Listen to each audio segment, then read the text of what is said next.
Y bienvenidos a todos. Welcome everybody to the PGP podcast. Hey everybody, Josh Tobar, Pro Principal of Memorial Pathway Academy in Garland, ISD, Garland, USA. Ready to rock and roll with episode 102. Y Pluribus Unum-Aqui Estamos. Show number 3. Helping out our ELs. I don't know what we're called, Nikki, anymore. We're EBs, we're ELs, ELLs, multilingual. I have no idea what tag I am this year by the state or federal government, but this is our third show about that. Thank you, everyone, for being here. We appreciate you, whether you're seeing us on the live show or on the rebroadcast. Please make sure that you like and share it. Like and share the show to ensure that we get all of these nuggets that are about to come out from all our panel guests. They're going to bring in the fire and the FYI information 911, whatever it might be, so that you can help those scholars, those EB students, those EL students. Remember that the PGP podcast is part of the Fantastic Four Network. Fantastic Four Network, starting every Super Saturday at 9 with Coach Sean Hurt. You need a cat that will help you out. I know you're doing your budget right now for next year. If you need someone to help you out with your budget, with your data, that's the guy for you, Sean Hurt. If you want someone that changes the culture and the letter grades of a campus, Dr. Houston, Dr. Taylor, they raised their school 3 letter grades, 3 in 1 year. Tell me they don't got the street cred. They brought the fire and changed that school culture. And our third show on Saturday, you cannot ever say anything other than El Jefe, Principal Cafele at 11 o'clock at the top of the hour, bringing the fire. And we are the close hitters on Sunday, the PGP podcast. You see a little bit different today. Dr. Moreno's not with us. You all know she's either in Africa or in Asia.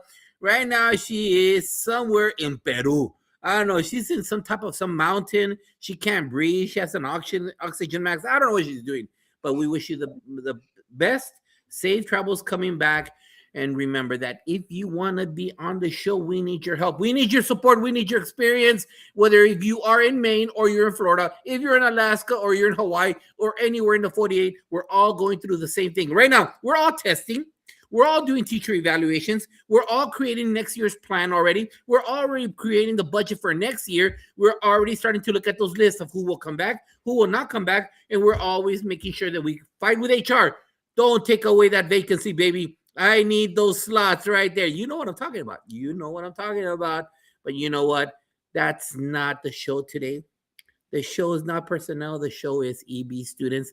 And I had this awesome person. And the great thing about social media is that you connect with awesome educators that are always bringing the fire across the country, if not the world. And I asked Nikki Slot to come on over. Can you please, por favor, ayúdame. I need a co-host. And she said, I'm there. Like, yes, it was such an honor. I was so excited when he wrote me. I said, absolutely. I had so much fun on his show earlier this year as a guest. So super excited to be here. What an honor.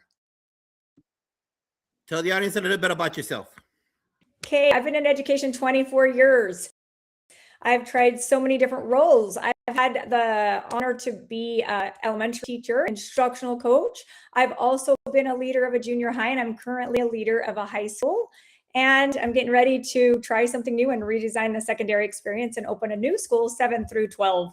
I love all things education, and I love to take risks and just change things up. So pretty much.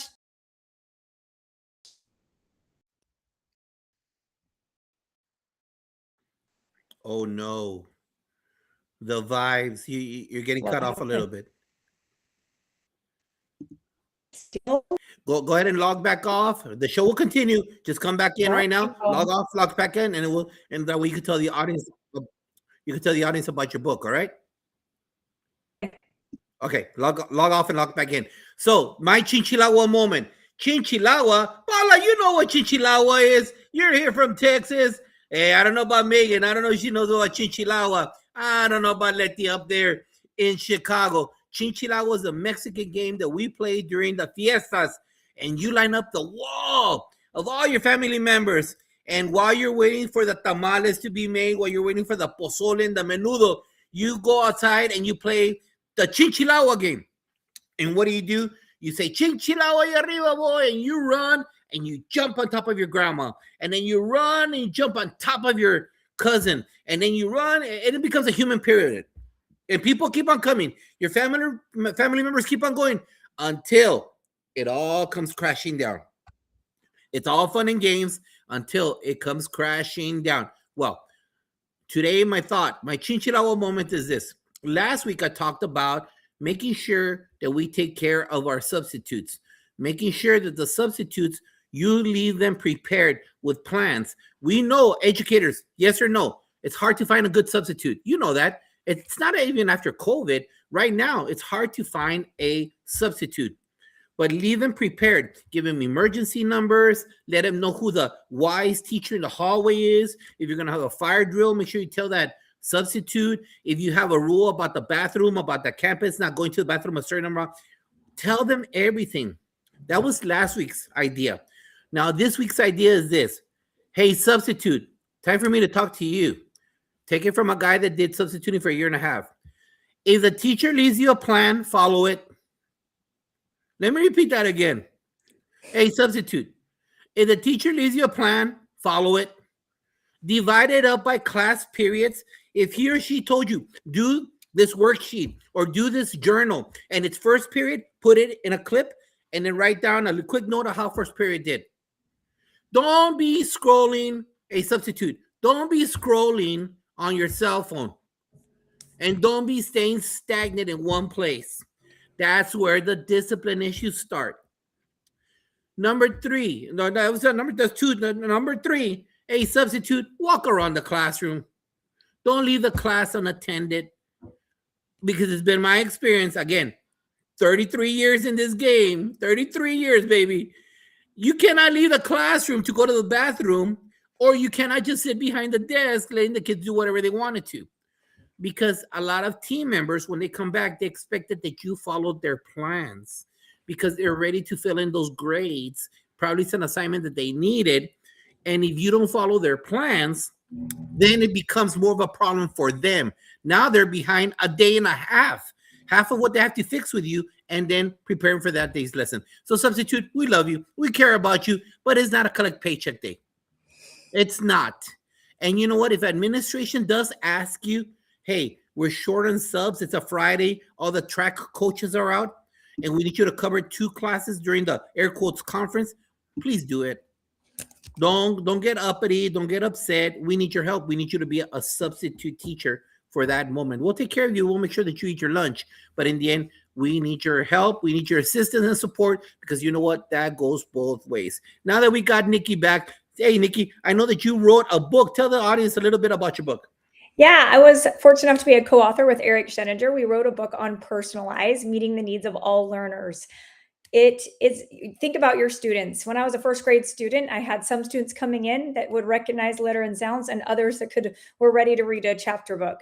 So I was trying to balance, how do I meet the needs of all learners, right? So this book helps you apply it. It has strategies to use in elementary classroom, strategies that I used in my junior high setting as a leader. During this part of my career, we became a model school because we tried new things and we allowed kids to work at their own pace, have voice and choice in their education. So the book is just a fast little read to teach you about personalization and gives you strategies to integrate it into your classroom.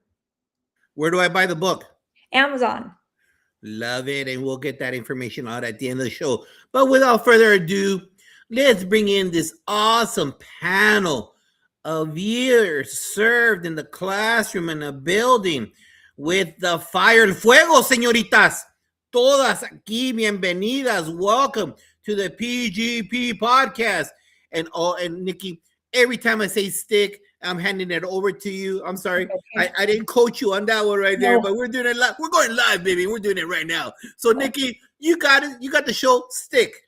All right. Please give the audience a brief background on why the different roles you've served. Please give the audience a brief background on all the different roles that you've served while in education, and share with us what your favorite one was.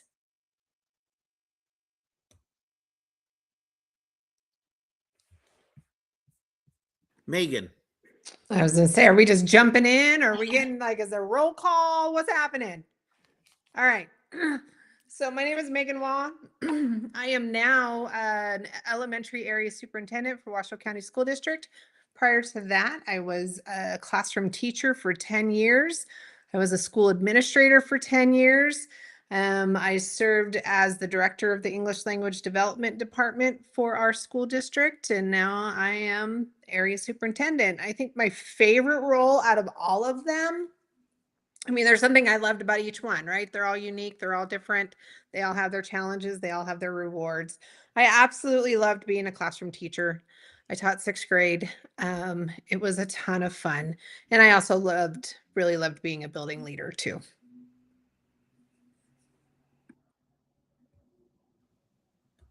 Paula. Hey guys, I'm Dr. Paula Kashanik, and I've had the pleasure to serve in public education for over 18 years. And I've served in a variety of roles, including a bilingual teacher, ESL specialist, also as a data specialist. And after obtaining my doctorate degree, I decided to go back to the classroom because just like Megan, I just love the role of directly impacting students. So I'm back in the classroom and serving as an ESL elementary lead. Awesome. Congratulations. All right, Letty. Hola, hola a todos. Buenas tardes. Mi nombre es Leti. I am Leti Gutierrez. I am currently serving as Assistant Director of Biliteracy in Addison School District 4. We're a west suburb outside of the Chicagoland area. I have been in education for approximately 17 years, and I've had the privilege of serving in various capacities. I've been a bilingual teacher, an EL teacher, substitute teacher, Spanish interpreter, a summer school coordinator, and currently assistant director. I think I agree with Megan. I've loved something about each and every role, especially the one that I'm currently living. But I think your heart is with the boots on the ground. And I'd have to say EL teaching and getting to experience the different cultures was definitely my favorite role. All right. Do you have anything to add, Dana?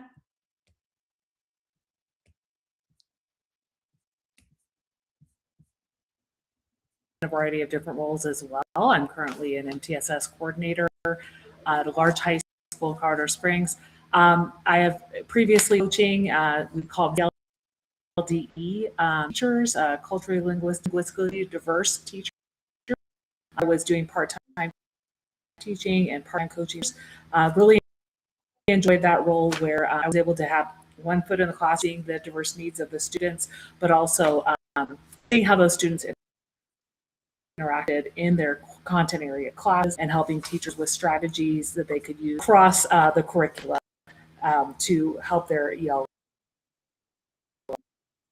Seems like we all have that in common, that we went from teaching to leading to coaching, right? Now we're in the district office role. I'm a principal, but I have a dual role with the director. So we've experienced it all. But it's one thing that we all have in common is we always go back to the heart of the students, right? Every student, every day, whatever it counts. So I agree with that. The boots in the ground is where the magic is.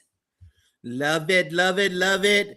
And so a big shout out to Dodd McKeever Jeter, our #1 cheerleader from Illinois. Thank you for being here. Constance Sherrard from Mississippi. Thank you for being here. LaShonda Rowland, New Jersey. First time I see that name. Thank you for being here today. Da Costa Ajito from Africa, my man from Ghana. I'm glad you got your shirt, brother. He's sporting the PGP podcast in his country. And Sean Hurt, our coach that I just talked about, part of the Fantastic Four family. Muchas gracias, hermano, for being here. Awesome. All right, panel, we're going to start off with Dana. Can you hear me? Are we good? Show me a thumbs up. Are we good, Dana? All right, Dana. So talk to us right now. What motivated you? Tell the audience, let's peel the onion. Esa cebolla. Let's peel it back a little bit. What or who motivated you to become an educator, and how crucial or how important was your parents' support to reach this stage of your life?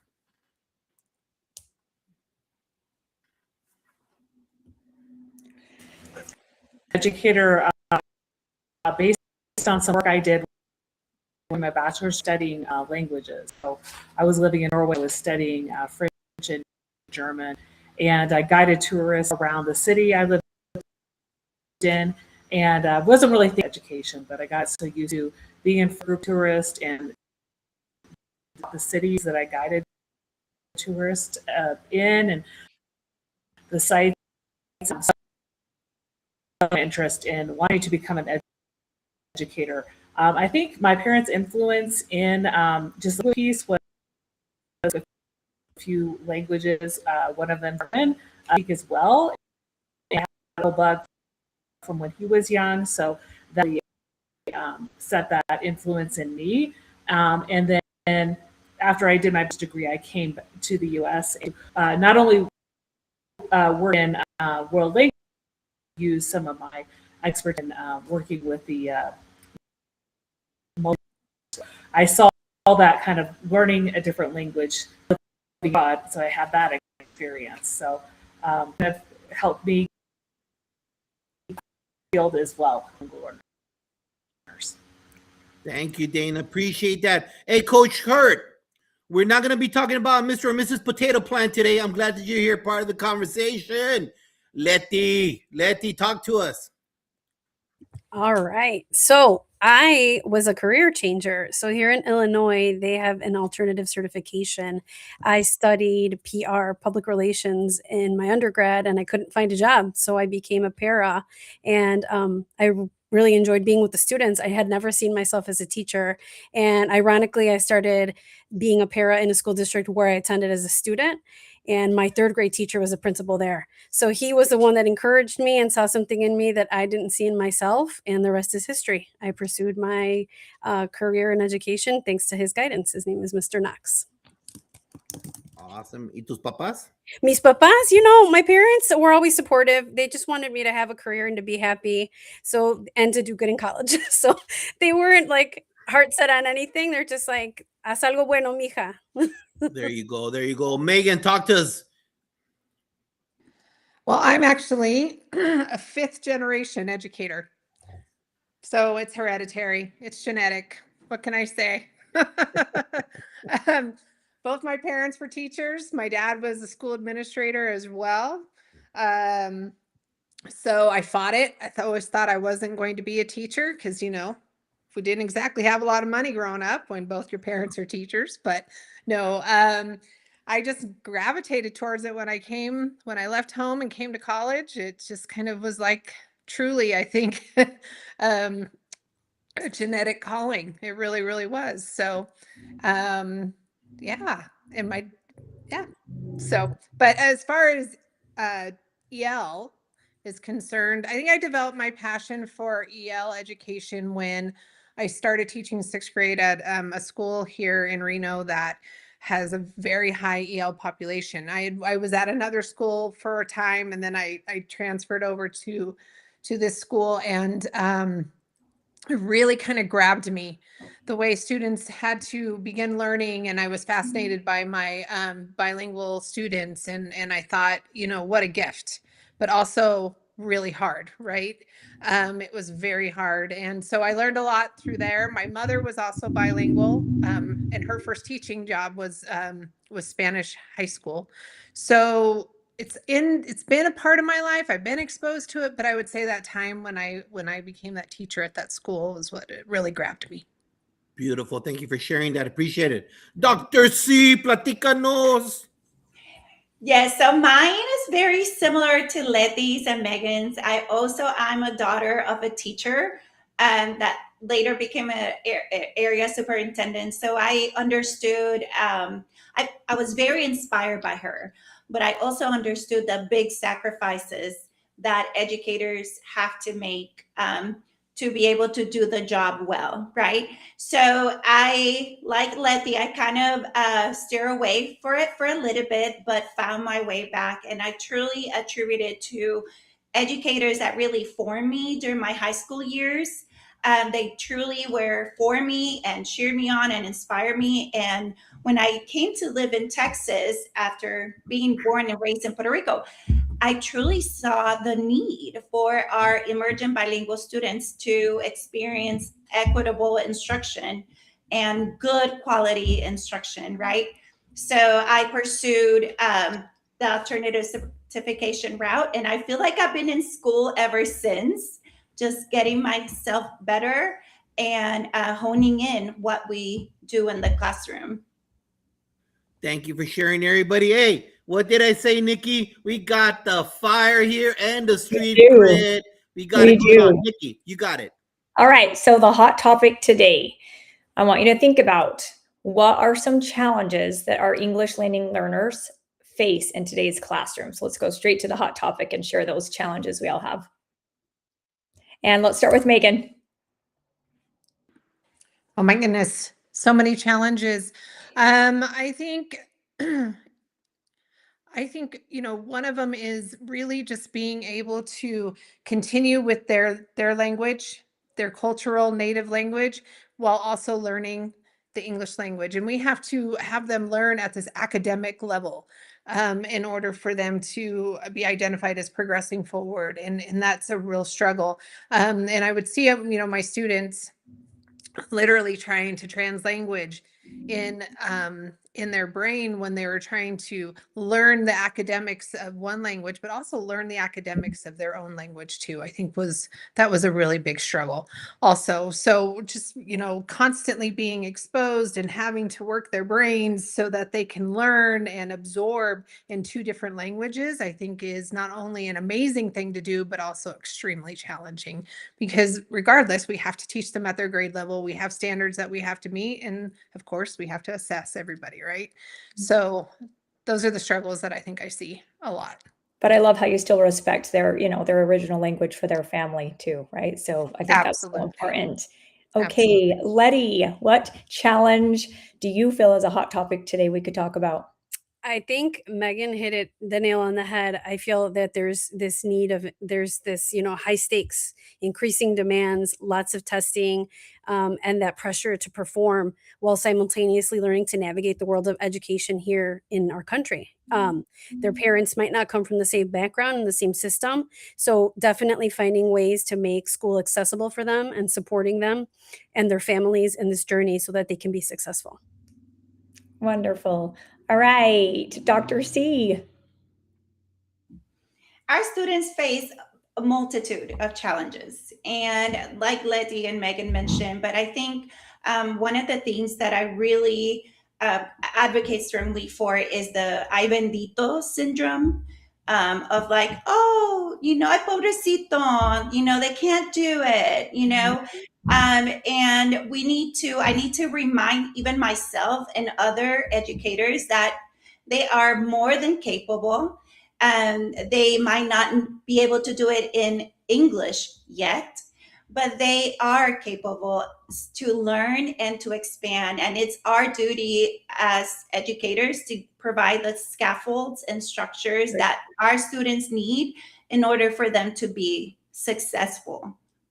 Yeah, I think it's really important to not just do the one size fits all approach, right? To really go back and use the data and get to know our students and pull them in small group and work one-on-one. That's that part of personalization that we need to remember, not just expose them and brush them through, right? Stop throughout the processes and really meet their needs and be their cheerleaders. Great job. All right, Deanna. I agree with what else has said. What I've seen gaps in learning, students that are a few grade levels didn't attend school for maybe 3 years. So that's identifying kind of where to pick up learning and also fill in some of those gaps. I believe also a lot of teachers like be extra dumb down, I would say, right? When they're fully capable. So I would piggyback on that as well. That they know about you, and if they do what they learn. So just push them. Wonderful. Completely agree. Just create a student-centered environment so that they can shine also and have an opportunity to teach the kids in the class about their experiences too. So great job. All right. And welcome to Principal Cafele. Muchas gracias for being here. Love you. Love seeing you here right now. Kenyelle Sessions from Oklahoma. Thank you. And Melissa Jones Jr. She's at a concert. So why are you been logging in, lady? Enjoy the concert. We will always be here. Just follow us on YouTube. If you have not liked the shirt, like and share right now the show. Thank you very much. And yes, Dr. C, hey, America, do not give us mijito syndrome. That angers us. Stop it. And don't stick us in special ed because you cannot. Because you cannot teach us. Don't stick us in special ed. Shame. As they used to say in Three's Company in the Ropers, shame, shame, shame on you. That's not the way to make us successful at all. Let me tell you, I was that kid, and I have a whole school full of those kids right now. And let me tell you, ain't no crying, no crying in baseball, baby. We're gonna do it, and we're gonna do it 100%. Just because you don't know how to enunciate it, that's my job to coach you. Our job is to coach you and to teach you what the curriculum is. Different states call it different things. I was going to say TEKS, different curriculum.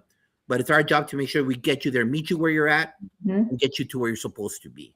All right. So now that we have pretty much that, the overage kids, like you talked about, the mijito syndrome, trust me, that one question could take us 2 hours and to dissect that one.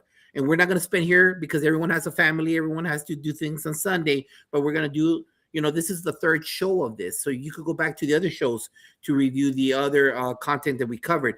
But in the end, I'm going to ask you right now, we have a big exodus in education, correct?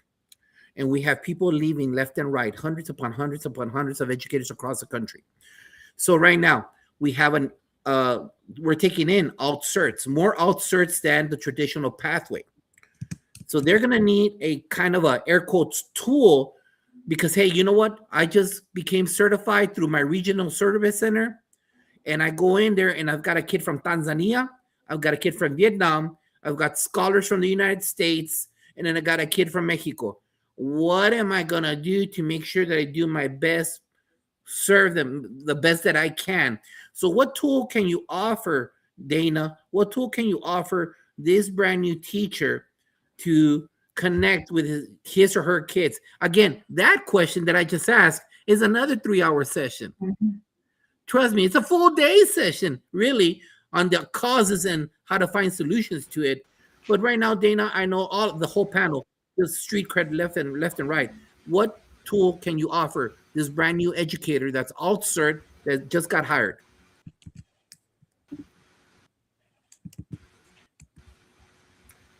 Well, districts do have some training for cultivating with learners. So definitely encourage that teacher to attend any of the training at the beginning of the year that is for learn with the MLL, ELL teacher, find out about the students who are in their class.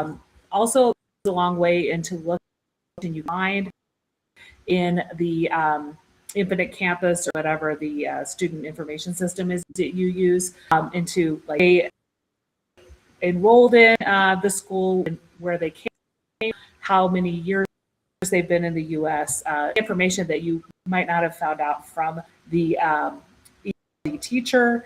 I think if the district like a with the department, then maybe ask the director if they get some more information. Maybe have a family liaison, so you could encourage that teacher to connect with the family liaison who has a lot of background information about the diverse learners as well. And when you start the class at the beginning of the year, have that interest inventory. Now you might need to use a translator for these students who are newcomers, but they'll have visuals around the classroom that represent various cultures and really give them a chance to connect with peers if they're newcomers from similar geographical area, or so then really some of those scaffolds after, I would say, about 6 months or so in terms of using that similar language peer. Qué bonito. Qué bonito. I love it. Dr. C, what you got? For new teachers, it can be very overwhelming, especially if we've never stepped in the education world before, right? So it's us as leaders ensuring that the educators are well trained prior to stepping into the classroom. What are those expectations, right? And let them be very clear to the teacher. Don't overwhelm them. Give them 3 expectations. One strong one. Is it fundamental 5? Then let's talk about that, right? If it's 7 steps, right, then let's make sure that we have a clear understanding so that that teacher can begin delivering that instruction, and understand, give that teacher grace that she will or he will have some growth and development throughout the process, but it throughout the time, right? But it is our duty to coach them up and meet them where they're at, right? One step at a time. If we are doing 1 out of the fundamental 5 with fidelity, we're going to celebrate that. Okay. And also, I agree, Dana. I agree. Knowing your students and knowing where you want to take them. You have to have that very clear in the forefront of your brain as you teach these students, right? Because at the end of the day, they have to perform for a state assessment. And we do have to provide accountability for our accountability ratings. So ensuring that we understand where do we need to be and where they are right now linguistically, right? So that we can scaffold that journey to get them there successfully. Beautiful, Dr. C. Appreciate that, especially that scaffolding. You're so true. Megan, what you got? Well, for the teacher, I think the best thing that you can do for a teacher is set them up with a mentor. Some kind of a peer coach within the building that is a veteran teacher that can help support that teacher's journey. As far as the students in the classroom and helping the teacher, I think, Dr. C and Dana both nailed it when they said, first of all, you need to know your students, know the whole child, right? This is a whole child learner, and help that teacher foster those relationships with them, provide them with some supports and scaffolds that they can use, identify 3 things, put these into practice in your classroom, whether it's visuals, sentence stems, graphic organizers, or other kind of language scaffolds that we can provide so that the teacher then is learning also, how to focus in on language instruction in their classrooms.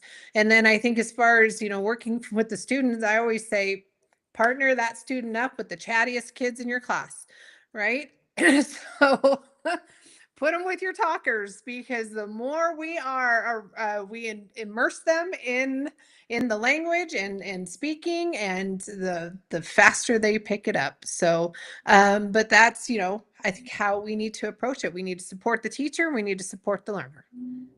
So true. Get him with the chatterboxes. I like that. Muy cierto, Megan. Muy cierto.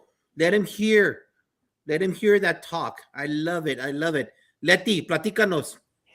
I think everyone has hit the nail on the head with what they've stated. I agree with, I think Dr. C was the one that brought it up. I feel like an underutilized tool is a basic student interest survey or an inventory, because you need to work on taking advantage of relationships. So you get to know the student, you get to know their family, and then you use this information from this inventory or survey as a starting point.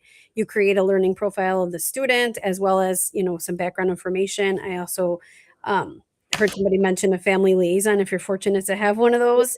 And then you tailor your lessons and the events you hold in your school to make it relatable to them. And I think that's going to be the most beneficial way to get all the stakeholders involved. And then you even ask the students and the parents, what are your dreams and goals, and what can we do to best support you? Show them you care. And then I think the learning will come naturally. So true. And you know what? You guys dropped like 10 billion nuggets of knowledge, all for free. So if you didn't get all those solutions, rewind this on YouTube, whatever that version of rewind is. I'm showing my 1980s knowledge. Rewind this and pick up them nuggets, because they're for free. They're for free. And let me tell you, they're practitioners. They know of what they're speaking. It's not theory. It's not, no disrespect to my university professors, but those guys are not dealing with EB students off of another country. They have great theory. I'm glad they have their theory, but we're in the trenches and we're living it day to day. So it's crucial that you learn from the people that have the street cred, who bring that knowledge, just like our awesome panel. Nikki.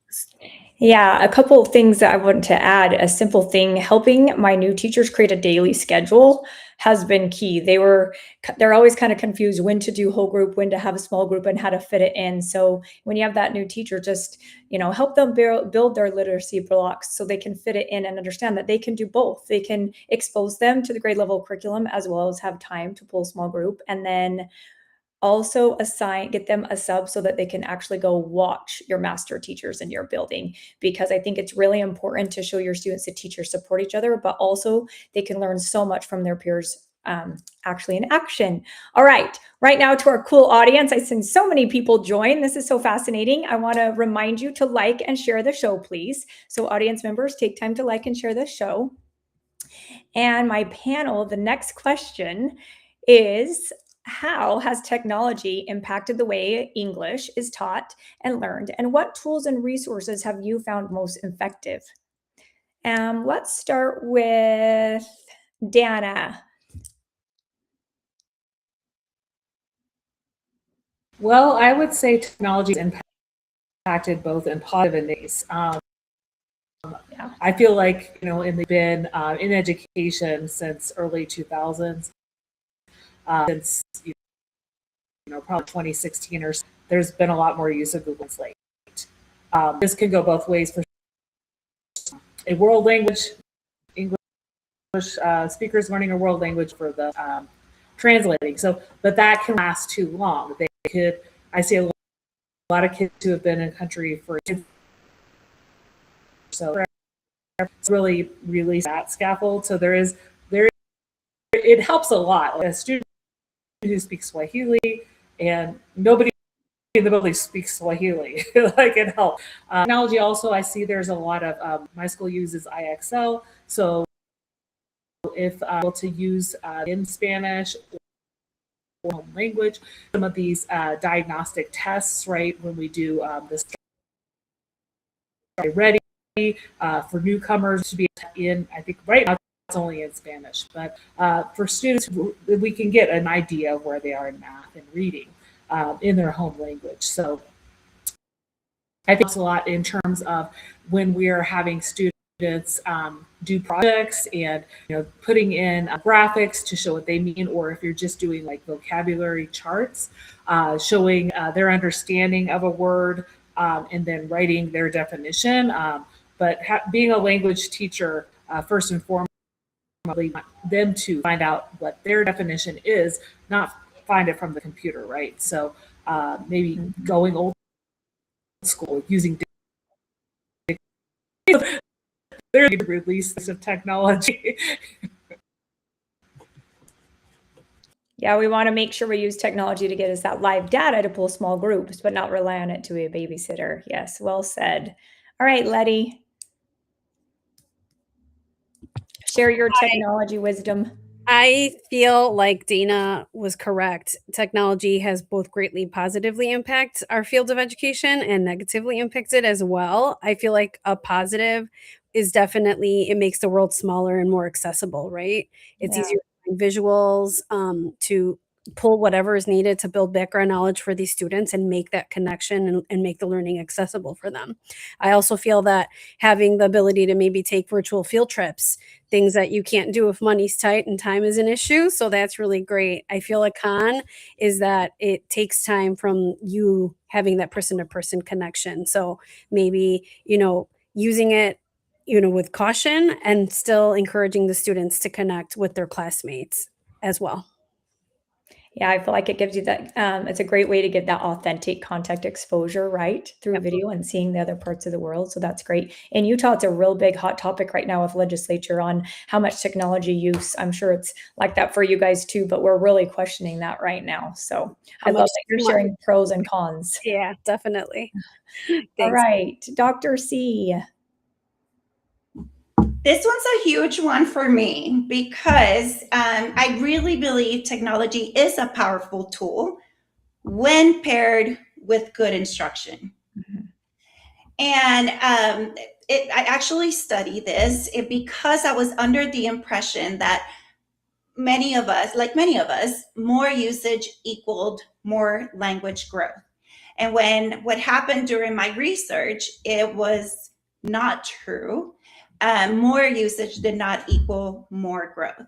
And unfortunately, what we're seeing is districts are buying or investing a lot of money for these online platforms, and the usage data looks good, right? Minutes are in, logins are completed, yet language growth, it's not consistent. So then we need to scale back and say, okay, are these tools directly impacting academics and language growth? Or are we just allowing the access? We're just giving that access so that we can say we completed the minutes or the logins required by the district or the online platform. So we need to make sure as we're buying or investing in this online platforms that we are providing professional development for teachers that helps them align that technology tool to instruction, because we are the best tool for our students, Absolutely. right? Yeah, I think we put them on those adaptive programs for the 30 minutes a day and feel like it's going to work magic. But the missing piece is if you're not checking that data every day so that you can pull them in small group and use that human interaction, that's where the problem becomes, right? It's a tool to give us data. It shouldn't replace us. Great. All right, Megan, what can you add to this hot topic? I know, I right? just want to ditto everything. Ditto, ditto, ditto. But I mean, like I taught my own children, all things in moderation. Yeah. So there is a time and place for technology in instructional growth or instruction itself. But as long as it's used moderately and appropriately, aligned to tier one instruction, appropriate tier one instruction, and gradually released, we've seen a tremendous amount of support in things like immersive reader. Which will allow our students, especially, our older, new to country students who are truly bilingual or biliterate, and it gives them an opportunity to write in their native language, and then allows teachers to translate it back into English or vice versa. So there are a lot of quality tools out there that we can use. It's just a matter of the use of them. I like it. Everything in moderation. Nice job. I don't know, baby. I just love one thing. I love my old school, and that's the only way. I stay away from tech because a lot of people are just using it from like fancy paper. Mhm. They're not using it other than it's fancy paper. Agreed. Give me my whiteboard with my expo marker and write me the sentence, baby. Show it to your shoulder partner and read it to them. And give me that exit ticket with at least 2 sentences. That's all I want. That's all I need. And make sure you take time to read. I don't care what you read. Make sure it's decent, but read. Read it and make it part of your campus plan. You have to carve out the time because they're not going to do it. But if you're there and they have the book that they want to read, then they're going to be all into it and they're going to want to keep on reading. We implemented that this year thanks to Dr. Shika Houston, who inspired me to do that. I carved out 20 minutes and we drop everything and read. We deer in the morning and we deer in the PM, and the whole school stops and reads. And that's every single last human being there. Let me tell you, the kids look forward to it and the adults also. So it's a great tool. And let me tell you, it's not ChatGPT. So here we go. Letty, in your experience, what role does cultural competency play in the acquisition of language? And how can an educator better integrate this into their teaching style? I feel like culture brings the sense of belonging. So if we don't maximize that and take their culture into our teaching, I think we're going to face some more resistance, and you might not make the connection that could easily be made with the student. So I feel like it's something that should be a part of the training. And if it's not, you as the building leader should make sure that that is a part of what you give in your professional development to ensure that the students feel like they are a part of this learning community. Beautiful. I agree 100%. 100%. What do you think, Megan? You're up there at central office, but you were on the trenches. What does that look like from the central office point? I think cultural competency, it much like what Letty was saying, it allows teachers to understand truly the aspect of building a relationship to respecting the culture of the students, to look at it as an asset and approach things with an asset-based mindset. I think it also allows space for creating empathy, and really truly understanding the roots of our students, their linguistic roots, their familiar roots, their, you know, I think that we all need lessons in culture, and especially to understand it at that competent level. Agreed. Dana, what you got? Madame.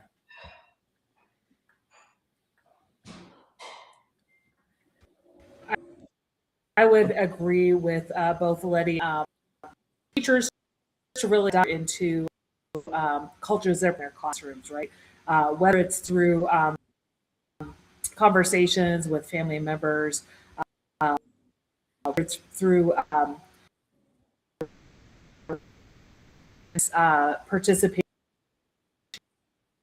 body and parents about their culture, or it's just having projects in their classroom, right, where the students talk about different themes through the lens of their culture. So, I think if there are several geographical areas of the world represented in a you can't know everything, right? So it's really knowing what questions and grow. It's really having that growth mindset as an educator. Dr. C, close us out with that. So, in terms of cultural competence, I think aligning 21st century skills within our instruction is essential to enhance that cultural competency for our students, because as we're integrating those technology tools that they're going to be exposed to out in the real world, right? As we're integrating that, but ensuring that we're integrating it so that we don't remove the social language and aspect of it, that's key right there. I'll give you an example. We were working on some of our online platforms, and we were having a discussion while doing the online platform. But it just so happened one of my students is from Romania, and she said, today is Romanian Independence Day. They're doing this huge celebration. I said, well, let's look it up.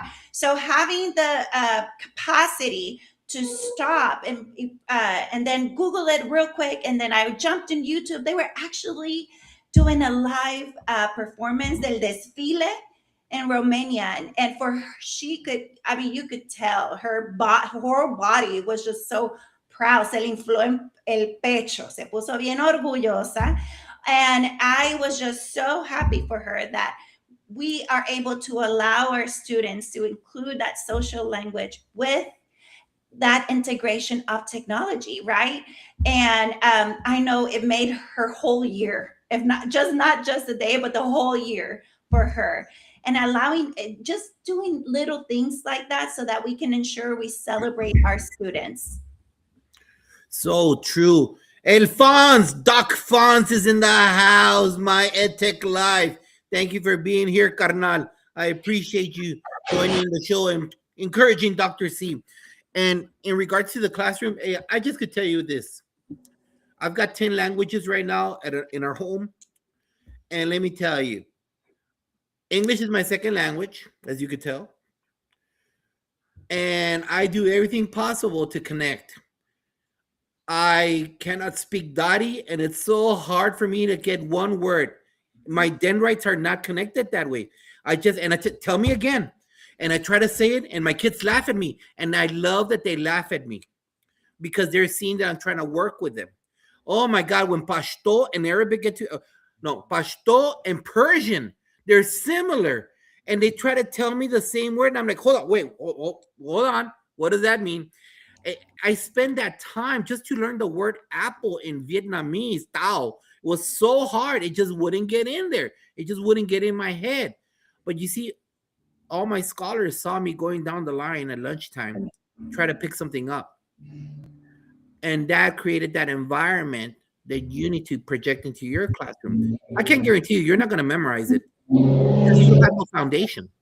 But if your scholars see that you're busting your ass to make sure that you make a connection with them, they're going to walk on fire for you. And when they walk on fire for you, they're going to want to read out loud. They're going to want to stand up in class and read that one sentence stem. They're going to want to stand up and read their exit ticket to the whole class. They're going to want to do it because you know what? They saw their educator do it. And if that happens throughout the hallway, throughout the lunchroom, throughout the campus, every single last scholar right there that is new to this country will work their butts off for that campus. And it will reflect on your scores.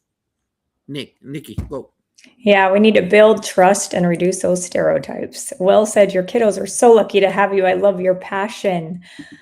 Okay, you guys, in your experience, how do you approach assessment?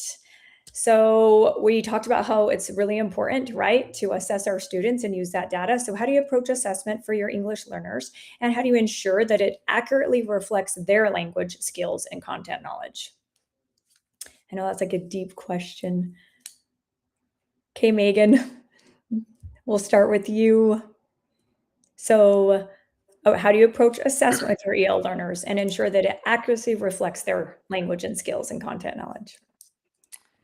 Well, I think the number one thing is to know why. Why are you assessing? You know, what is this assessment gaining the teacher? And how then is the teacher going to use that to inform their practice when it comes to instruction with their students? So for me, it's first of all, really building the capacity of the teacher to understand the why behind the assessment. Mm-hmm. And the other thing is, what are we assessing for? You know, are we doing an assessment because the Federal Department of Education said we had to assess these students once a year? And if so, okay, we're going to do that. And then we'll use that to inform, you know, future school goals, etc. Or are we assessing a student because that student is struggling? And if so, then we need to make sure that what we're assessing is correct. Is this a language or is this a learning issue? And if you know, what are we using? What tool are we using to assess to differentiate between those two things?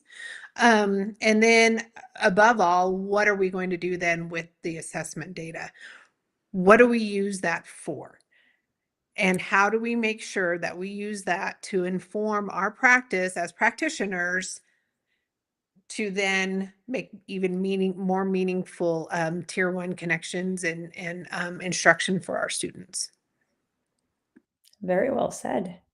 We need to make sure that we're not just, you know, giving the English test only and measuring it that way, because that's not their true mastery. Okay, Dr. C, I knew I saw you agreeing with her the whole time. So what would you like to add?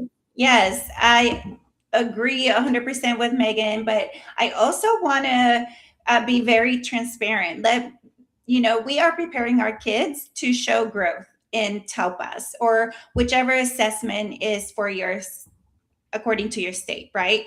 So we need to be very clear and transparent for our students to know exactly how they're going to be tested, what is it going to be asked of them, and how they can get there.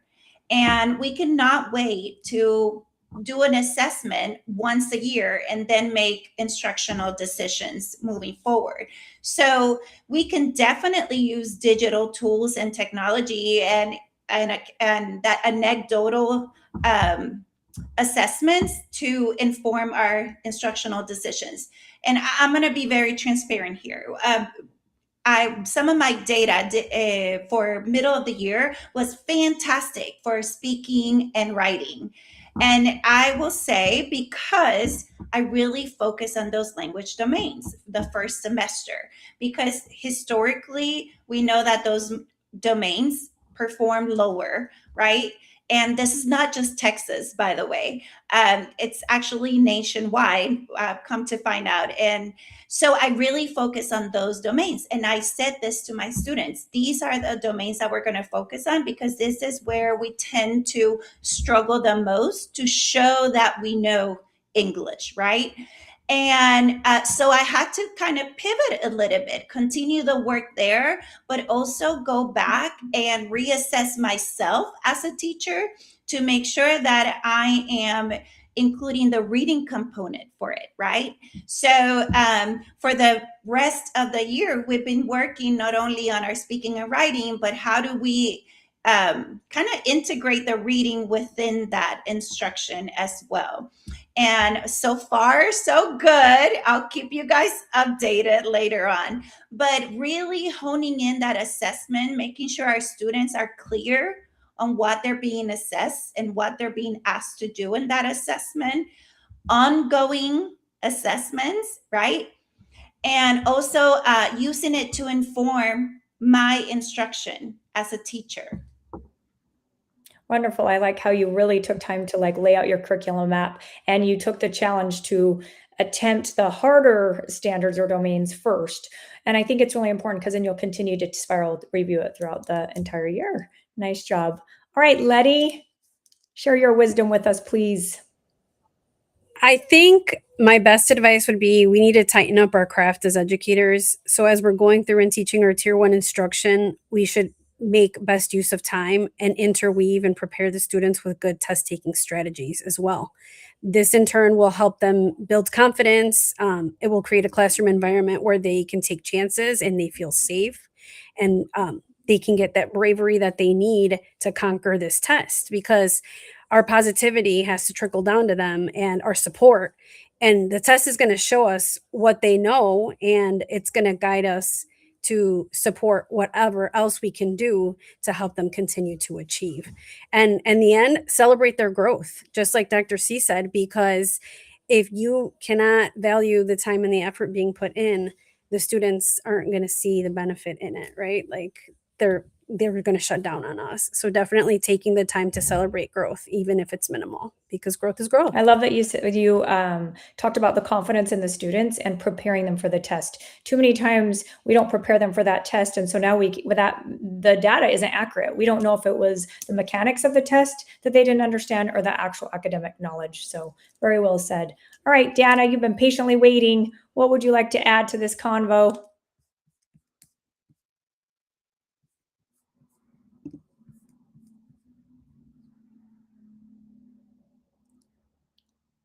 Trying.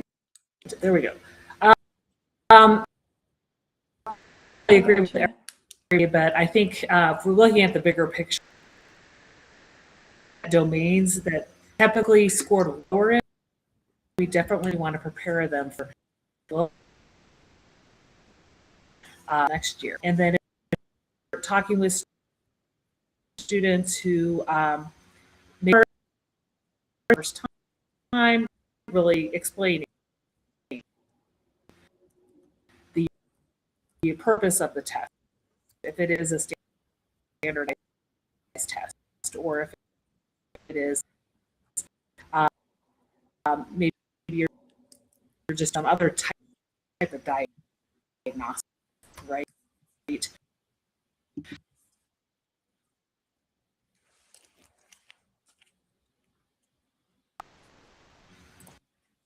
And it happens just like that. Oh, my Lord.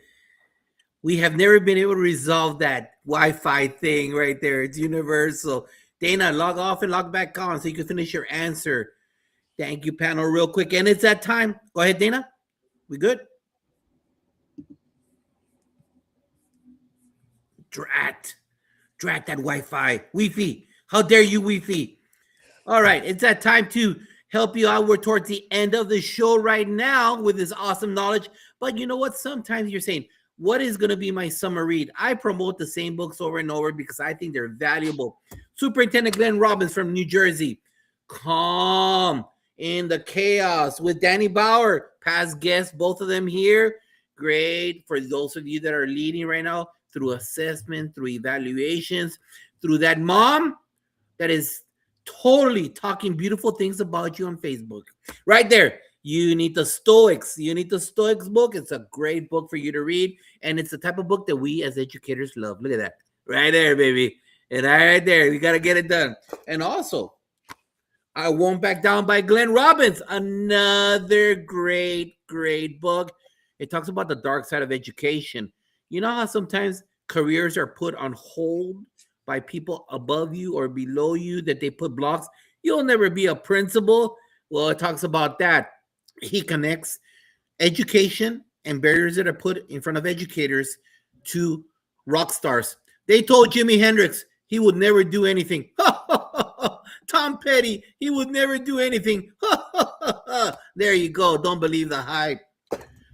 We are 100% Fundamental 5 in our campus. This is why our scholars rock and roll. Sean Kane on how to plan to teach better. Great book. Again, the type of book that we like to read.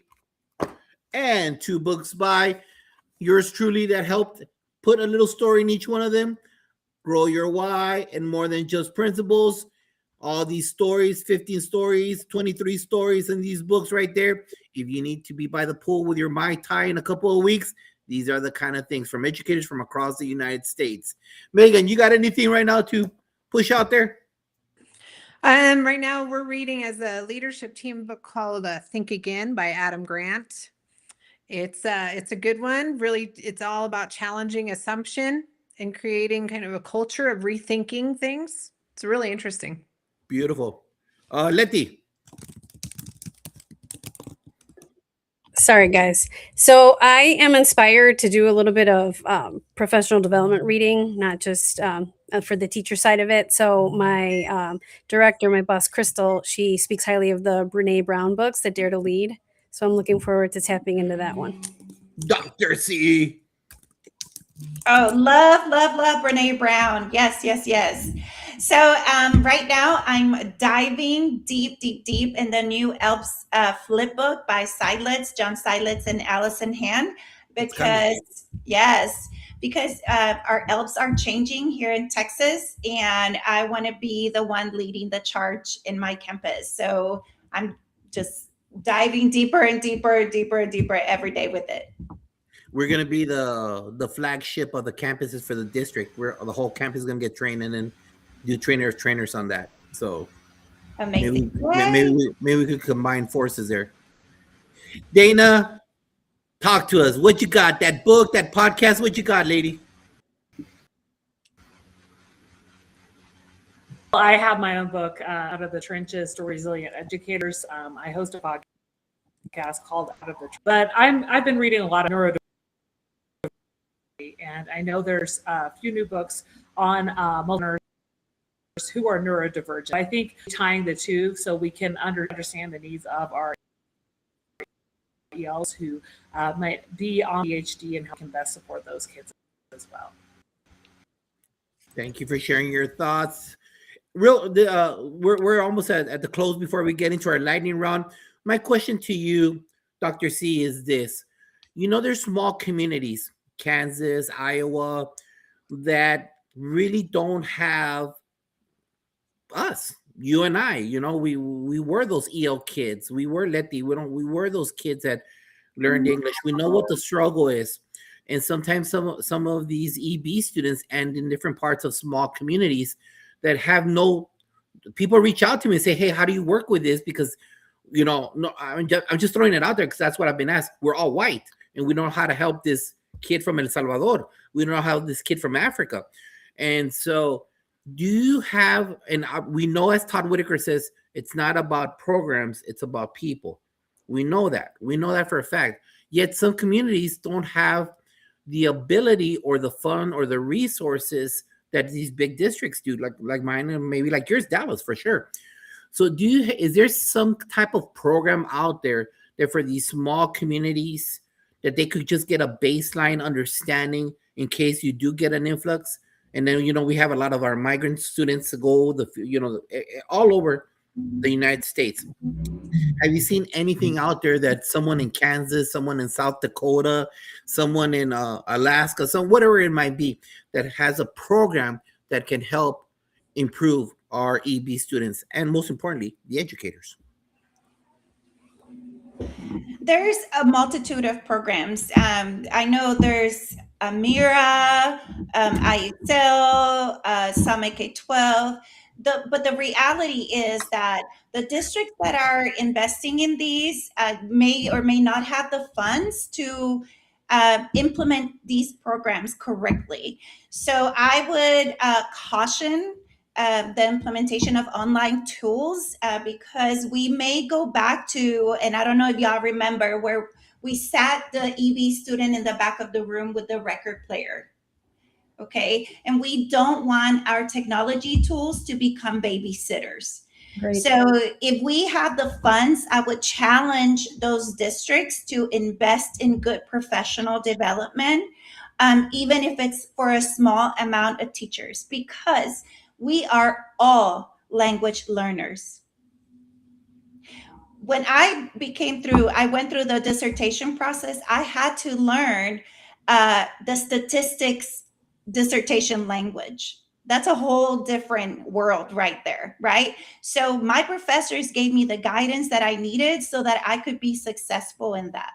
So I would challenge those districts to, instead of jumping in right away into any online platform, really invest in professional development that will be successful for all of our learners. Thank you, Dr. C. Leti, ¿qué tienes? I am going to piggyback off of Dr. C. I think this is your prime example of how you take advantage of technology and social media. Reach out for resources, hands-on learning experiences, books. There's a book company here that provides books in languages. I think it's like 50 languages. Huepa Libros, shout out to them, because that is the best way to build up a network and to find what you need so that you can address the needs of these learners. You can't leave them out high and dry. You have to find a way to get to them and meet them where they are. That's why we're here. Awesome. Megan, what you got? Invest in opportunities to build the capacity of your teachers to be language teachers, all of them. And we're always, just like what Dr. C said, right? We're all learning language all the time. All of our teachers, whether they're math teachers, science teachers, social studies teachers, elementary teachers, need to be teachers of language. So finding opportunities like Project GLAD, to really develop them and build their capacity as teachers. And then, if you need to look at programs, there's like Elevation. Elevation is not a student or child facing program, but what it is a tool that gives different scaffolds and strategy suggestions to teachers to embed in their tier 1 instruction. So a combination of the two, I agree. This is not about finding some kind of an internet or platform to put a child in front of. We've got to build the capacity of our teachers who are tier 1 instructors.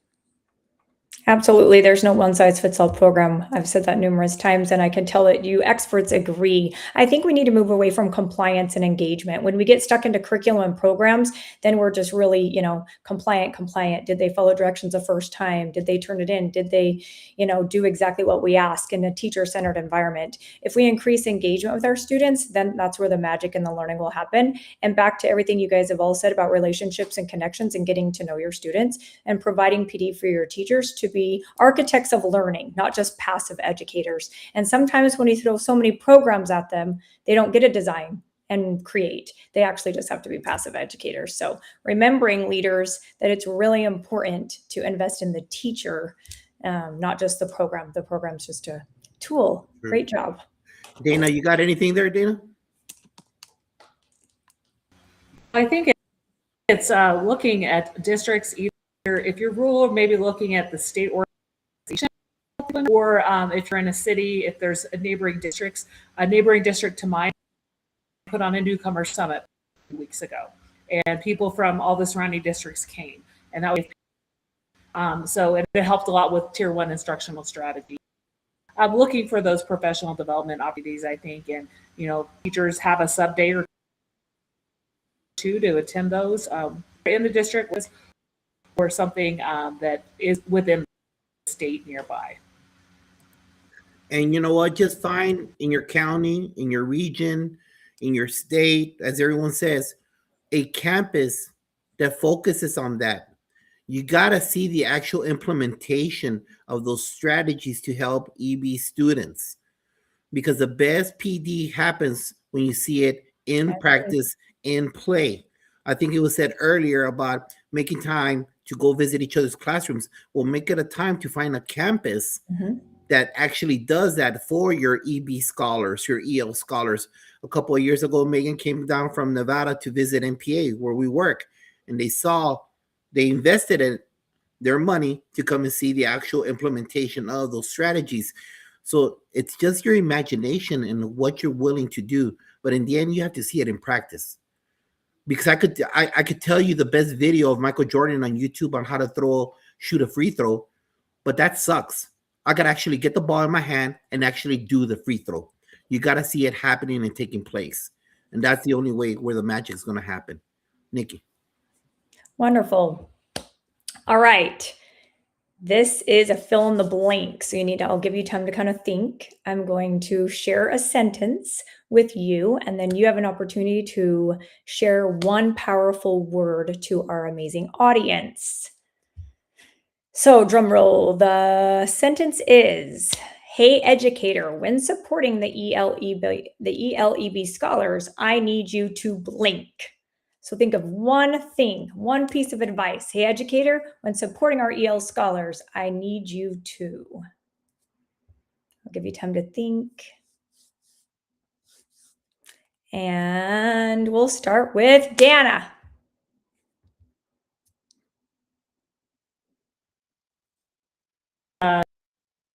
Just be open to learning and have a growth mindset. Growth mindset. Awesome. Okay, Letty. I would definitely say I need you to be encouraging. I need you to be positive, to give me words of affirmation and fill my cup, because that is the best way to plant the seeds to help them grow. Beautiful. Dr. C. Advocate. I need you to advocate and design for language. Good. And Megan, last but not least. Believe in them. Know that they can learn, and they will learn. I agree. Right. 100%. Every student, every day, whatever it takes. All right. Thank you, panel, if you have no idea the thousands of dollars of knowledge that was dropped the last hour and 11 minutes, guys. You got to go back and take out. This is my version of AI. Yeah, this is they're right there. Don't tell Eric Schillinger that. This is my AI, all right? But in the end, it comes down to one thing, the lightning round.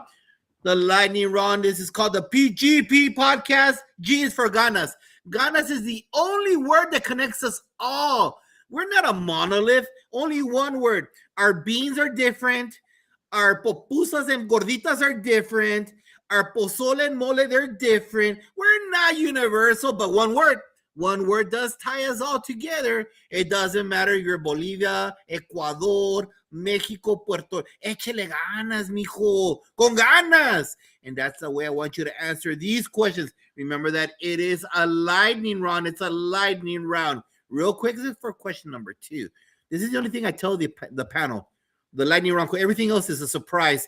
So we're going to start off. Nah, you've done this before, Letty. I'm going to wait for you towards the end. Megan, you've done this before. No, Dr. C, you're going to get, bro, you're going to get started. So here we go. Lightning round. Échale ganas. Give advice to a new assistant principal. I would say don't confuse compliance with impact. Make sure you are walking the classrooms and observing for which students are actually producing language. Dr. C, it's a lightning round. It's a lightning round. Okay, here we go. Read a note, an email, a text from a parent, a colleague, or student that inspired you with your words. Oh, that's one too? Okay. Okay. I got it. I just got a message. You're doing the work. You've really helped me reflect on my practices to be more intentional with technology. And if I can continue doing that, then I'm here for it. Send some flowers to an active colleague who inspires you in your work. Name and title. Doctora Monica Lara. She's an amazing advocate, and she truly supports the people who are actually in the middle of doing the work. What is your favorite book? Why? Anything that fills up my cup. KFC, El Pollo Loco, or Popeyes? Popeyes, corn nuggets and mac and cheese. What is your favorite comedy movie? Anything Adam Sandler. When you were young, what was the best family vacation you took with your mom and dad? So this were not a vacation, but I actually truly love spending summers in my abuelita's house. I have many fun memories with that. What do you do when it's time to recalibrate, to focus on yourself? I completely disconnect. I unplugged and to make sure that I'm filling my cup up so that I can give back to others. How can, besides TikTok, if you have not seen that young lady on TikTok, besides TikTok, how can the audience get a hold of you? Yes, I'm on Facebook, Instagram, X, Threads, you name it. Please connect with me. I share a lot of classroom practices that are directly correlated to research. So please go in there and follow me. I would love to see each one of you over there. Megan, here we go. Give advice to an assistant principal. A new assistant. Know your why. Why are you choosing to go into administration, and where do you want to go from there? Read a note, an email, a text from a parent, a colleague, or student that inspired you with their words. I hope you know how grateful I am to learn as much as I did from you. You were the best boss I've ever had and helped me grow up professionally a lot. Eso. Okay, go ahead. Oh, I hope you know how much I appreciate you and what you've done for my career. Send some flowers to an active colleague who inspires you in your work. Name and title. Julie Lucas and Caroline Cavallo, EL coordinators. What is your favorite book? Why? To Kill a Mockingbird and all the beautiful symbolism that was written within that book. KFC, El Pollo Loco, or Popeyes? El Pollo Loco. What is your favorite comedy movie? The Proposal. When you were young, what was the best family vacation you took with your mom and dad?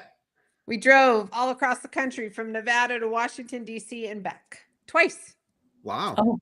What do you do when it's time to recalibrate and or focus on yourself? Go outside, go for a hike, get into the trees, the mountains. And how can people pick your brain for knowledge, ma'am? How can they get a hold of you? Probably best way is email mwa@washoschools.net. Say it again. mwa, my last name's written right up there, at washoschools.net. Dr. C, mira. Put it in the private message and I'll post it. Letty, Lisa from Illinois. Give advice to a new principal, assistant principal. As tired as you may be, find something that you're passionate about and get involved, whether it's the PTA, the BPAC, if that's not obligatory. You want to extend yourself to make more connections with your families and the school district. Read a note, an email, a text from a parent, a colleague, or student that inspired you with their words. So we had the privilege to host Un, Dos, Tres Andres, the music group, at our school, and I received a very friendly message from one of my old coworkers. I moved into administration from the teaching side, and she said, "Congratulations, Leti. I heard from my students that they really enjoyed the show. Their smiling faces in the pictures showed that as well. At a time when our students and families are very stressed, this was such a wonderful and fun event. They could feel safe and they attended. It means so much. We had almost 200 families attend. It means so much for our community. You keep up the good work. I see you, and I can see the difference you're making. You have a great day. We miss you so much." Eso. Send some flowers to an active colleague who inspires you in their work. Name and title. This was hard because I work with a lot of chingonas. I'm going to have to say it. But I would have to shout out Aurora. She is the registrar for the district, and her being new to this role has been wonderful because she helps screen, place, and get all the files in order for us for our almost 1,700 ELs. So she's amazing. Aurora. Aurora, cuidado. What's your favorite book? Why? I would definitely have to say I am a huge fan of Carly Spina, because she is the education Barbie and she's a huge staunch advocate for ELs and multilingual learners. KFC, El Pollo Loco, or Popeyes? Popeyes. What is your favorite comedy movie? I would say I really like the Legally Blonde series. Reese Witherspoon is a classic. When you were young, what was the best family vacation you took with mom and dad? We used to go to LA to see my godparents, and we would get to go to Disneyland, Knott's Berry Farm, and just have a lot of great times. Nice. What do you do to recalibrate, focus on yourself? I really enjoy spending time with my family, but when I need to unload, I practice breathing and I just immerse myself in my hot yoga. That's my Love go-to. it. How can the audience get a hold of you in Illinois? Well, you and I became friends on Twitter X. Our school district is not so active on there, so you can find me all over LinkedIn. Would be your best bet. I also have a Facebook, but LinkedIn is where I'm constantly posting and sharing all the amazing things we're doing. You can find me at Leticia, LETICIA /Gutierrez, GUTIERREZ. I'd love to connect. Thank you for sharing that. Dana, how's that signal? We good?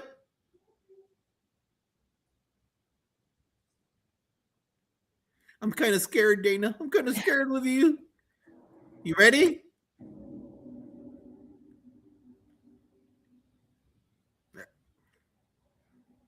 Show me thumbs up. You're ready. All right. There's a delay.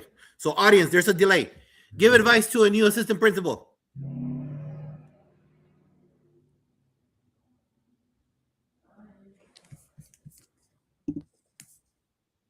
Drat.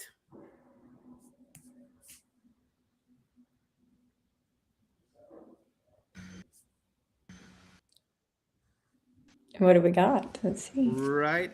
All right, Dana. I don't know. Come on, Dana. Can you hear me? Listen and learn. Listen and learn. Read a note, an email from a text from a parent, a colleague, or student that inspired you with their words. She's fast. We just don't hear her. She's answering fast. She's got it down. Dana, you're super patient with my event.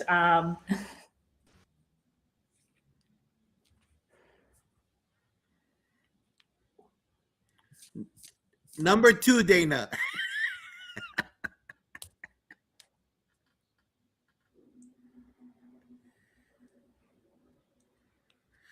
Dana. Sorry, we can. Thumbs up, yes. Number 2.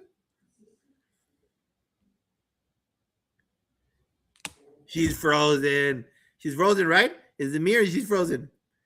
She's frozen. I pushed the Wi-Fi too much. Well, panel, thank you very much. I appreciate it. It breaks my heart, Dana.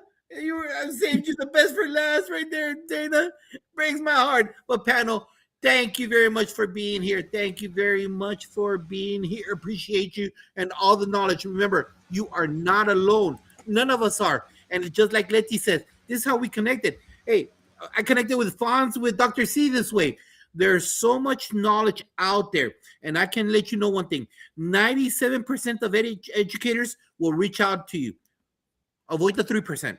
I know what I'm telling you. But 97% of those educators out there will reach out to you. They want to share their ideas. They want to share their experiences. And you're not alone. I'm not on social media. Well, you're cheating yourself because I know your district is broke. Every district is broke. There's riffing people all over. There's no more POs to go to Las Vegas for conferences. There's no more POs so that each teacher gets their own hotel room at a conference. That is out. That happened in the Jurassic period when I was starting. No more. This is a free PD. Education Week, Edutopia, podcasts, blogs, whatever it is. You're not alone. We're all facing the same adversity. We're all facing the same challenges. And this is why it's very important that you like and share the show if you have an issue with EB students and you have tons of knowledges. And there's 3 shows like that. We do everything for you.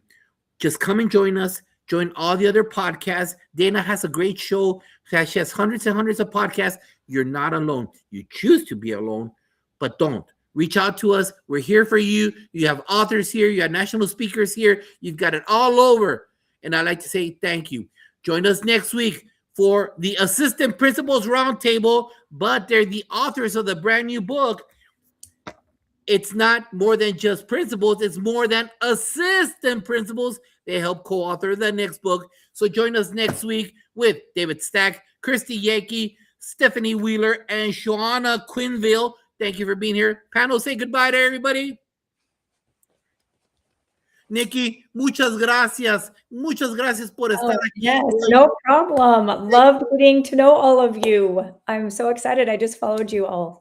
Learned so much from you today. And join us next week. Like and share the show. Thank you very much, panel. Do not